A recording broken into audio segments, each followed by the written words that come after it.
ভাগবতের আগে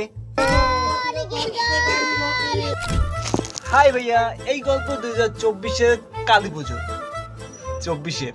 তো হ্যাঁ, আমি গেছিলাম মাদারীপুরের রমজানপুরের একটা গ্রামে কালী পুজোতে। রাস্তায় দেখা হয় প্রীতি অমির সাথে, কথা বলতে বলতে দেখি অমি গাছে উঠে হচ্ছে। তো এরপর কিছু সময় ভাগবত শুনি, ঠিক এই কাকার মতন। ভাগবতে দেখা হয় গোপালদার সাথে। হ্যাঁ, তাকে একটা সুন্দর একটা জিনিস দেখাইলাম, সুখের জিনিস, একটা ভ্যান আসবে।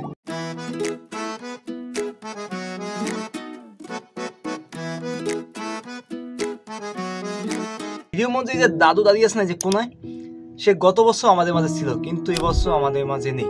আচ্ছা, তার চলে যাওয়া একটা সুন্দর একটা গল্প আছে। সে ভাগবত ছিল টর্কিতে, তো তারপর সে রাতের বেলা বাসায় গেছে। ভাগবত শেষ রাতে 2টা বাজে, তারপর সে বাসায় গেছে। বাসায় যাওয়ার কিছু সময় তার স্ত্রীর সাথে মানে দিদির সাথে গল্প করছে। তারপরে 20-30 মিনিট পর সে পৃথিবী মায়া ত্যাগ করে চলে যায়। জীবন কখন কি হয় কে জানে, আর এই জীবন নিয়ে তো কত আশা ভরসা ভালোবাসা। তো সামনে আগে তো ভাগবত শেষ।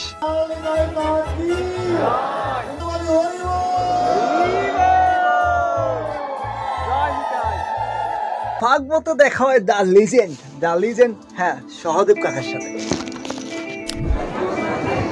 জয় নিতাই, জয় নিতাই।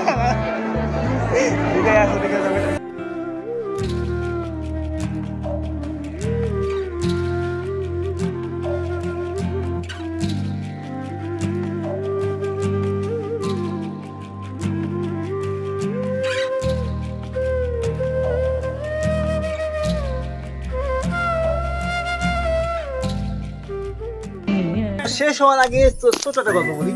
তো আমি ভাগবতে গেছি, তো তখন এই ছেলেটাকে দেখি ভ্যানে মানে শিমুলদার পাশে বসে আছে।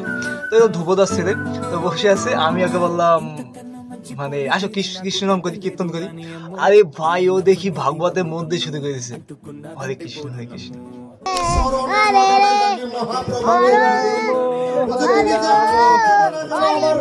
তো ওকে ভাই, দেখো আবার নতুন এক গল্পের সাথে নতুন এক স্থানে।